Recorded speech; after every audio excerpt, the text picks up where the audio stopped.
बैरागी महाराज बोलते थे। और आज भिक्षु का बौद्धों का सम्मान हो रहा है। क्यों हो रहा है? क्यों हो रहा है? मेरे वजह से नहीं है, तथागत की वजह से, बाबा साहब की वजह से। इन्होंने जो धर्म दिया, इनके वजह से पूरे समाज में, पूरे दुनिया में हम लोग सम्मानित हो गए। जिनको लोग स्पर्श करने के लिए, छूने के लिए बिल्कुल छूते नहीं थे, लोग स्पर्श नहीं करते थे, भागते थे और लाठी जूते मारते थे, डंडों से पीटते थे। आज उन्हीं लोगों को लोग क्या कर रहे हैं? सम्मान दे रहे हैं, पूज रहे हैं। ये बाबा साहब ने किया इतना बड़ा काम, इतनी बड़ी संस्कृति दी है, और हम क्या कर रहे हैं? जो दो कौड़ी का सामने नहीं है, जिसको कौड़ी भर की अकल नहीं है, गाथा जो कि बुद्ध धर्म का है नहीं, उसको धर्म का चोला पहना रहे कि ये बुद्ध धर्म में हल्दी लगाई जाती है, इसलिए ये भंते को हमने बुलाए हैं। अब भंते को विरोध कर नहीं सकता, एक दिन का बना आने वाले आने का खर्चा आ जाए हो गया। उसको आपने पुरोहित बना दिया। भिक्षु को पुरोहित बनाने के लिए यहाँ पर भिक्षु जिम्मेदार नहीं है। भिक्षु को पुरोहित बनाने के लिए भिक्षु जिम्मेदार नहीं है। कौन जिम्मेदार है? आप लोग जिम्मेदार हो। आज पूर्णिमा का दिन है। आज कई लोगों की यहाँ पत्रिका मैंने देखा कल पत्रिका है, और पत्रिका में बुद्ध पूर्णिमा के दिन शादी कर ना। मूर्खा आदमी बुद्ध धर्म की संस्कृति समझती है नहीं समझती? बुद्ध पूर्णिमा के दिन शादी लगा बेअकल लोग। मैंने बोला समाज के एक आदमी जानना चाहिए उसके घर जो 14 अप्रैल को हमारे जो उत्सव के दिन होते, पवित्र दिन होते, हमारे लिए श्रेष्ठ दिन होते, ऐसे दिनों में अगर कोई शादी लगाता, समाज में ऐसे लोगों के जाना नहीं चाहिए, बंद कर देना चाहिए जाना।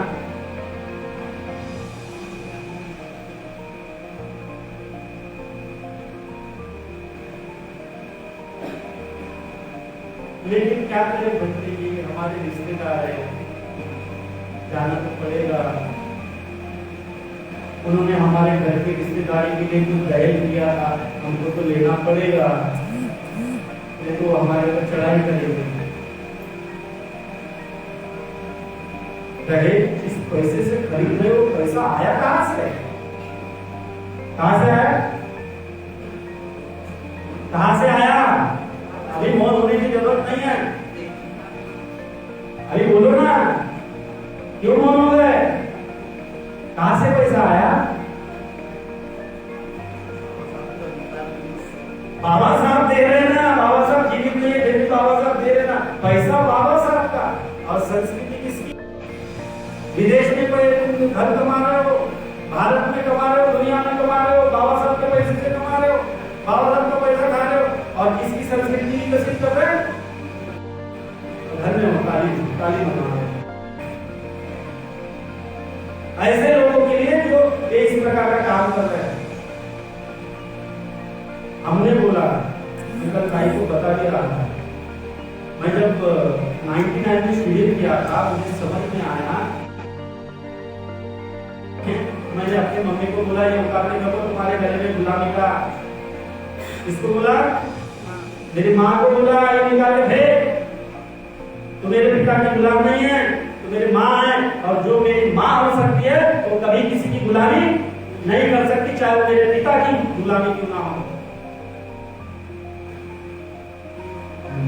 क्या है, पहले तो कुछ जिद्दी था, तो अभी भी हूँ, लेकिन पहले थोड़ा सा समझता नहीं था।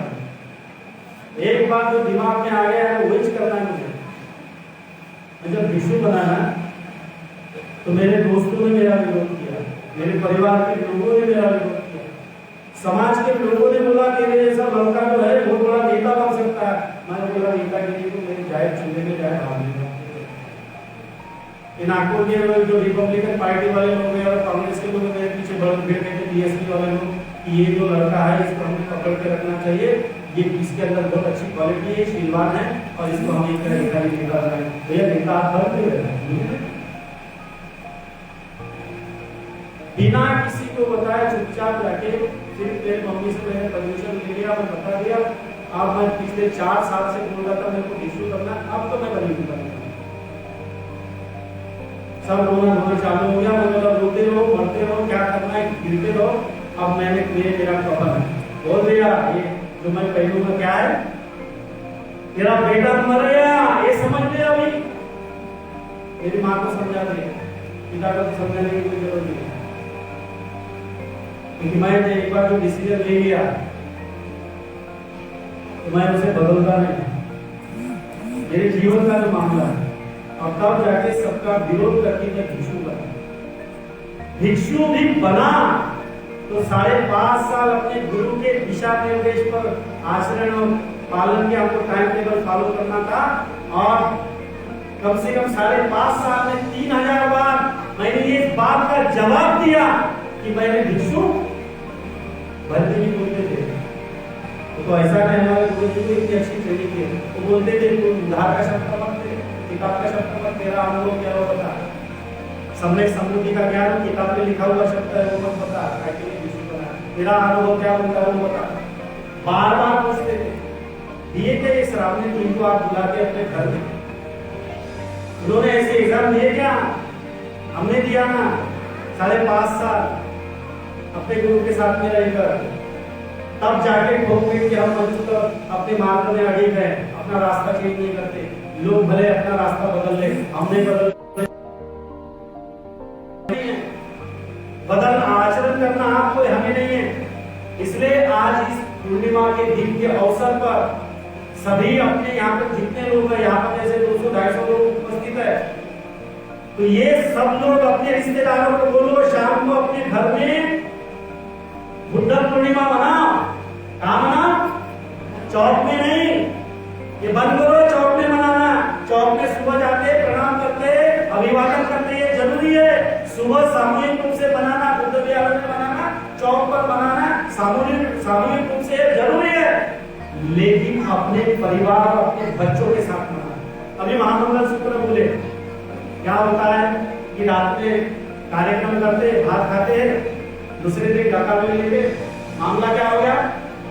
समाप्त हो गया। यहाँ वो नहीं चलता बुद्ध धर्म में, यहाँ तपना पड़ता है, शीलों का पालन करना पड़ता है, आचरण करना पड़ता है, संकल्प लेना पड़ता है। शीलों में पालन करने में गलतियां होती है, तो गलतियां बार-बार होती है, तो उसके लिए क्षमा याचना बार-बार करना पड़ता है, रोज दान करना पड़ता है, शीलों में पकना पड़ता है, पवित्रता हासिल होती है, तब जाकर कोई बोधि ज्ञान प्राप्त होता है।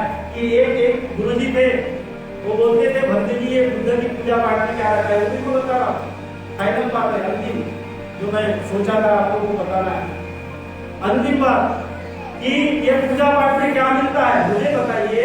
बोला सर यहाँ लिखे हुए जो वंदना की किताब में, ये मैंने तो नहीं बनाया, ये हजारों वर्षों से आया, हजारों वर्षों से लिख के आया। सबसे पहले लिपिबद्ध श्रीलंका में हुआ, श्रीलंका में 2300 वर्ष पहले ये जो पूरे सूत्र है उपदेश है 84,000, ये कहाँ लिपिबद्ध हुए और बहुत कठिन परिश्रम में हुए। उसका इतिहास अगर आप जानिए, ऐतिहासिक लोग उसका जवाब देते बैठे, लेकिन जब आप इतिहास पढ़ते बुद्ध धर्म का, एक एक शब्द बड़े मुश्किल से लिखा जाता था उस समय में। जब नया नया आविष्कार हुआ था 2300 वर्ष पहले, तब उसमें लिखा था, क्या बोलते भुज पत्र पर पहले लिखा गया। 2300 वर्ष पहले में सम्राट अशोक के माध्यम से वह धर्म संगीति का आयोजन किया गया था, और उस धम्म संगीति में वो श्रीलंका में लिखा गया। लिखने के बाद में फिर त्रिपिटक जो है 84,000 जो उपदेश है, इसको संग्रहित किया गया, और संग्रहित करने के बाद यहाँ तक बुद्ध के उपदेश आए। यहाँ पे जब धम्मचक्र प्रवर्तन सूत्र पढ़े, जब त्रिरत्न वंदना किए, जब शील बोले, अष्टशील बोले, ये किसने निर्माण किया? ये भिक्षुओं ने, आरंभ भिक्षुओं ने निर्माण किया, जिन्होंने बोधि ज्ञान प्राप्त किया, इन्होंने बनाया। ये सिस्टम है। हम 84,000 उपदेश बार बार नहीं पढ़ सकते, लेकिन जो आवश्यक है एक उपासक के लिए भिक्षु बदल करके उसका पठन चालू करेंगे।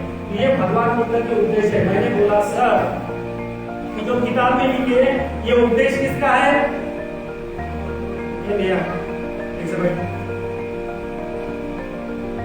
ये जो वंदना की किताब में जो लिखा हुआ है, ये उपदेश किसके है? भगवान बुद्ध के बराबर है। ये मेरा भाषण श्रेष्ठ होगा या भगवान बुद्ध के उपदेश श्रेष्ठ होंगे? भगवान बुद्ध के, मैं तो भगवान बुद्ध के पैरों की धूल नहीं हूं सर।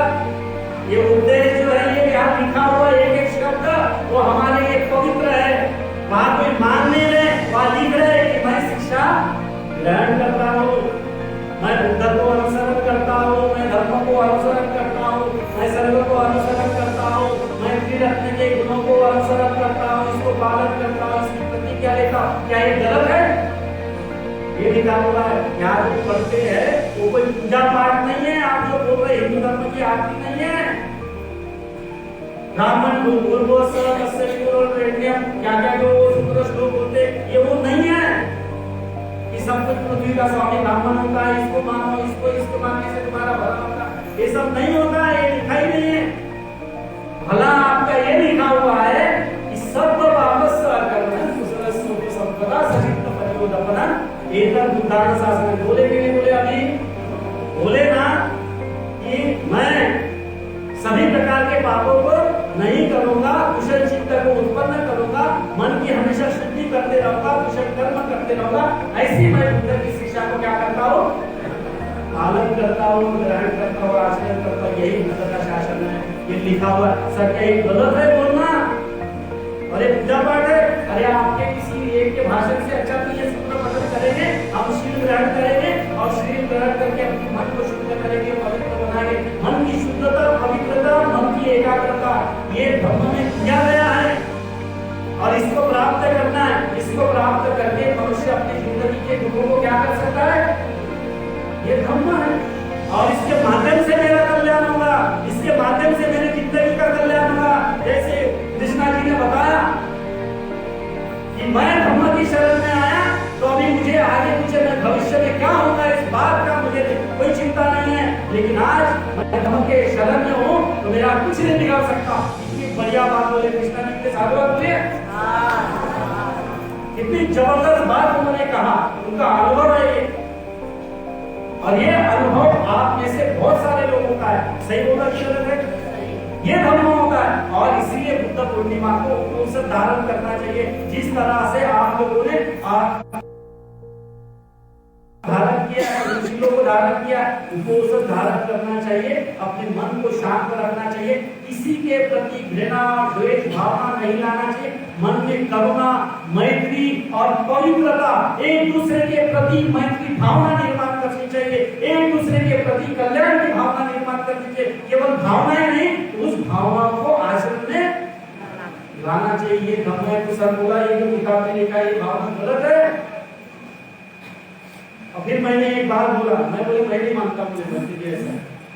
बोला ठीक है सर, जब आपकी बेटी की शादी होगी तब आप भी मुझे अपने घर में परिक्रमा पाठ को बुलाएंगे। और 10 साल बाद ये बेटी की शादी का समय आया और मुझे उन्होंने परिक्रमा पाठ में बुलाया। बोले सर याद है क्या? सर आपको मैंने बोला था कि अगर ऐसी बात है तो आप अपने बेटी की शादी के पहले परिक्रमा पाठ मत करवाइएगा, बुद्ध के वचन का पठन मत करवाइएगा, शीलों को ग्रहण मत करवाइएगा। बेटी की नई जिंदगी प्रारंभ होने जा रही है तो धम्म का आधार, धम्म की श्रद्धा, धम्म का विश्वास, धम्म का बल, धम्म का आशीर्वाद आपके बेटी को प्राप्त हो या आपके बेटे को प्राप्त हो। याद है क्या? जानो ना बोले भक्ति छोड़ो ना, कहा गया है। किसकी बात समझते हुए 10 साल बाद हम जानते हैं कि एक दिन तो जीवन बन के नहीं बने, उसके लिए बहुत सारा कुछ किया है। इसलिए आज की बुद्ध पूर्णिमा जो है ये पवित्रता और निर्मलता, बोधि ज्ञान को प्राप्त करने का दिन है।